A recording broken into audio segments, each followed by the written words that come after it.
Vince McMahon suffered from memory issues in recent years. We have an update on WWE leadership changes, and the Clash at the Castle main event has been revealed. Stay tuned for the news. So we're going to kick things off today with some more Vince McMahon focused news. It's been a wild week. I remember sitting here this time last week with you discussing probably the biggest story that we will ever cover. And we've got some more details on it. Wrestling Observer reported in the newsletter yesterday that Vince McMahon has been suffering from memory issues in recent years. The report said there was also age issues with McMahon. You would get different viewpoints on him, but for years, people had noted his memory issues, which led to forgetting segments that had been done a week or two earlier, as well as forgetting long-term storyline issues, which would frequently be changed. Now, you never want to hear news like this. It's not nice news at all, but it's not really a surprise in the fact that we see storylines change all the time. You know, there's a few certainties in life as well, and one of them is that as we get older, in a certain number of people, you begin to have difficulty with memories. It doesn't signify anything more serious than that, but especially somebody with the drive of Vince, when you'd hear things like, oh, he only sleeps 3 hours a night and stuff. Crazy, and isn't it? If you compound that with just generally getting older and getting to a point where you should really just be chilling out on a beach somewhere and you're still working, it's no surprise that you just kind of... It's almost like a dog chasing cars, isn't it? And as well, he was running the company, and he was head of doing creative and stuff. And he was out on camera. And... so many things that you would have to remember about. That it obviously, memory issues would lead to forgetting some things. And as we said there's been numerous storylines or things that have been forgotten about or just not really. We've seen segments being repeated or close to being repeated. I figured there would be slightly more focus on maybe like a continuity division that would allow for kind of, okay, here's a big board with everything we're doing for the next 6 months. I mean, you have that in films. You've got a continuity team to make sure shots are the same, costumes are the same. My favorite person on set, it was always there'd be somebody's drinking a whiskey and they'd just be constantly back, just taking pictures and filling it back to the exact level. Making sure it's the exact level. And they should have that in WWE to help with this issue. But maybe that won't be needed going forward because obviously there's some leadership changes within WWE. Sticking with another report from the Wrestling Observer newsletter, Khan will be in charge of the business end. That's Nick Khan, not Tony. And Stephanie McMahon will... Stephanie McMahon will be the public face of the company, and she and Levesque, aka Triple H, will handle the wrestling end. Wrestling Observer notes that this is great an irony in Stephanie McMahon and Levesque being the two most powerful people in the wrestling end. For years, the belief was that the two were the apparent heir to the kingdom. Yeah, I mean, it goes on to say the co-CEO aspect is notable because people who work with top executives have said that more often than not it doesn't work and that there'll be disagreements and neither has the full power to implement things. But then if you look at it from another perspective, apparently one person in WWE noted to the Observer, I actually believe the pairing is necessary. Nick is a revenue driver and he's been involved with things that aren't his specialty. What he's good at, he's great at. And then you've got Steph. Steph's a promoter, the old school promoter with the new kind of media spin on things about analytics and branding. And if Steph sticks to that side of it and Khan sticks to his side of it, then it's going to be a formidable team. And then in the middle, you got Triple H running the books. The creative and everything that, and getting the talent, it seems that they're really focusing on each individual strengths. Like Triple H, we know he ran NXT Black and Gold for so many years, and maybe in the past 2 years prior to NXT 2.0, it wasn't as good as it was, but it was still some of the best quality stuff there. Business-wise, Nick Khan has turned the company into its most profitable few years. He's made more money for the company than God, how many years? It's crazy. It's been a 40-year dictatorship. It has, this is kind of how corporations work in other spheres where, everybody kind of manages the thing that they are supposed to do. And then it kind of works by this committee level thing because everybody's kind of handling their own stuff. And then everybody's just going to make sure they're moving in the same direction. So I think this is a very positive step.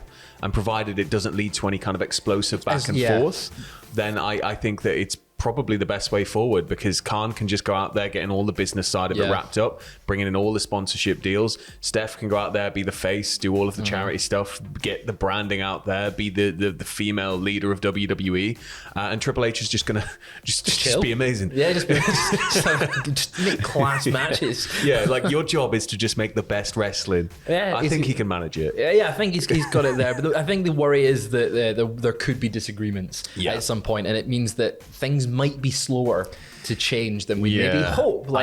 There's always the sword of Damocles that everybody's kind of still looking at, which is the fact that as majority shareholder, Vince may be able to kind of pull strings in who is in set positions. He can be a little bit of a puppet master at times. We're not sure what impact he'll have. Obviously, this is still not really, at all. really I mean, the law works differently in the US to the UK, I'm sure. So like there'll be different sort of stuff in place maybe that wouldn't allow it. But we're gonna look at last week. We're gonna go back a week. But Brock Lesnar walked out of SmackDown, and we have an update. Just a little bit. He got a bit angry, got a bit sad. Vince is gone. I'm gone. Well, we have an update on how his return a few hours later came to be. Again, Wrestling Observer reports the belief was that Lesnar walked out and management kept in contact with him and made a deal with him to return. I think that much was obvious. Whether Lesnar was just mad at Vince McMahon being gone, since McMahon had a special relationship with him, or some speculated that it was brilliant business on his part in reading the situation.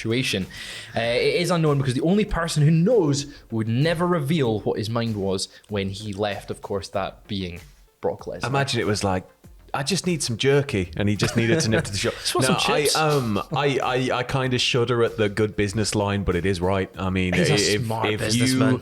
If you're in that situation and you are Brock and the company is paying you like they're paying you and needs you at the moment, and Vince is the guy who's been rooting for you despite the fact everybody else kind of doesn't want you around. Genius. A week out from SummerSlam and going, I can probably make another $1 million here. Yeah, I can just get cheeky bonus. He literally just went out to 7-Eleven to get a Slurpee, and then he's come back and they've gone, here's another $1 million. The entire place is on fire, and he's like, oh, I'll take it. It's that gift from Community where Troy walks in with a pizza, everything's a mess. It's just Brock with half a cow, though. Well, we're going to look forward to Brock's match tomorrow night at SummerSlam, but someone who's not competing at SummerSlam is Seth Rollins currently. Now, there's been a lot of rumors and a lot of teases because Matt Riddle has been pulled from the show. A lot of people are speculating it could be Johnny Gargano that makes a return, including maybe a little tease from Tommaso Ciampa. Now, speaking with Wrestling Inc. prior to tonight's SummerSlam event, Tommaso Ciampa has teased the return of Johnny Gargano ever so slightly. He said the door was always open. Johnny left so he could go and be a dad. For Johnny, it was like, oh, I have baby Quill and I have to wrestle full time, or I take a break.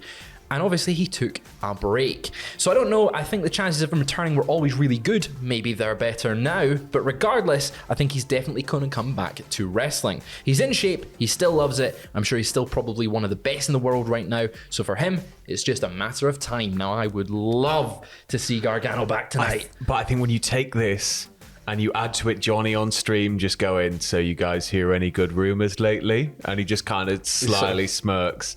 And the fact that Triple H has been really, really behind Gargano for a long, long time.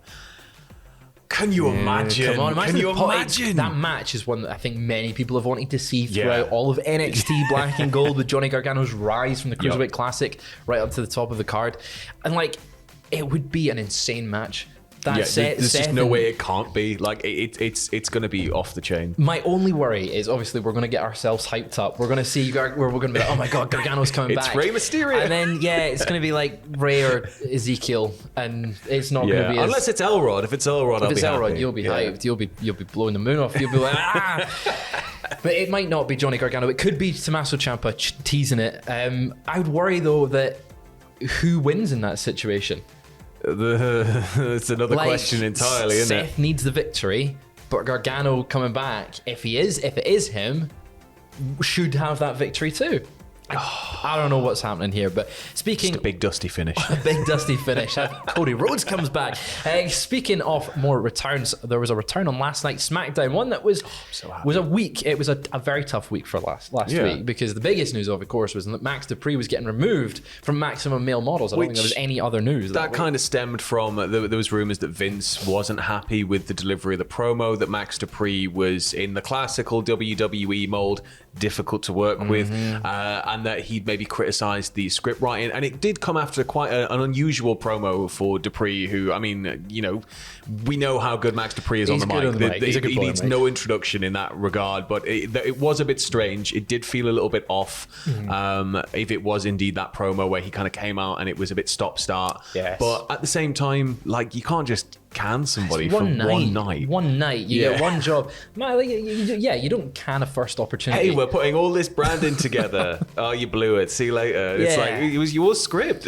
But he was back. So he was off last week. We were told he was getting cut from the show, but he's made his big, long-awaited return. In a backstage promo, we saw the Maximum Male Models give a showing of their 2022 beachwear. Which, I mean, it was just titillating. Oh my God. It titillated my deepest desires. Maxine Dupree was doing all the commentary it did titillate your desires, your guilty pleasures.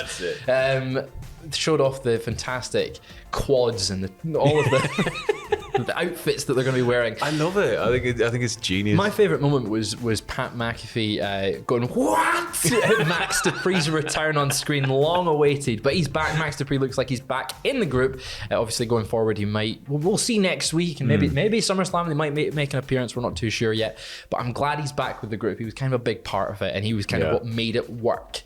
I just want this to get to a point where they start using the ramp as a runway while other matches are going on. Yes. I need that feud to happen at some point where they're just going to keep coming out and disturbing other people's matches while revealing clothing collections. That'd be fantastic. But looking forward to Clash at the Castle now. We're looking out a month out. It's crazy. We're with a premium live event in a month and a bit. It's coming to the UK, and we have the main event, or one half of the main event reveal, because we're still to find out tomorrow who's going to take the undisputed Universal WWE Championship. It's going to be Drew McIntyre in the main event.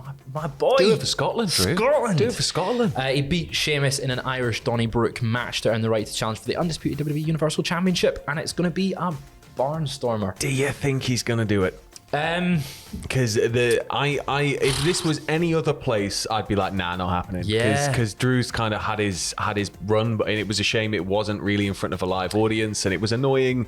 But the fact this is in the UK, I think this could be it. It could be a huge moment. If Vince McMahon was still in charge, I would say no. Yeah, because UK's your hometown. Yeah, exactly. Always losing your hometown. Yeah. And Roman is on one hell of a run, so I think get the belts to Drew, get him a little run in front of people, and then get the belts on to Cody or Seth. I want Seth to have a run. No, because it needs to go back to Roman, because somebody needs to take Roman out definitively. It can't be Drew. It needs to be somebody new. The Rock. Oh.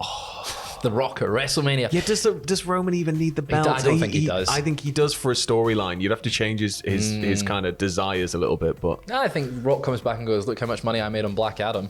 Yeah, I'm the head of the table, boy." They're not even going to do Shazam 2. They made me a hero now. Yeah. Just, if you read the comics, it's nothing like this. Exactly. Justice for Black Adam. But yeah, that's looking forward to Clash at the Castle. But that is all the news we have just now. SummerSlam is tonight. We've got a big night. There's going to be so much content going out, so stay tuned for that. We've got more news coming at you this afternoon. Oh, Sam, it's going to be a good Saturday. We were sat last night just going like, I don't think there's a pay-per-view next month until the very end, and then it's just like 5 back to back. You know what, Sam? There's not a pay-per-view next month. It's a premium live event.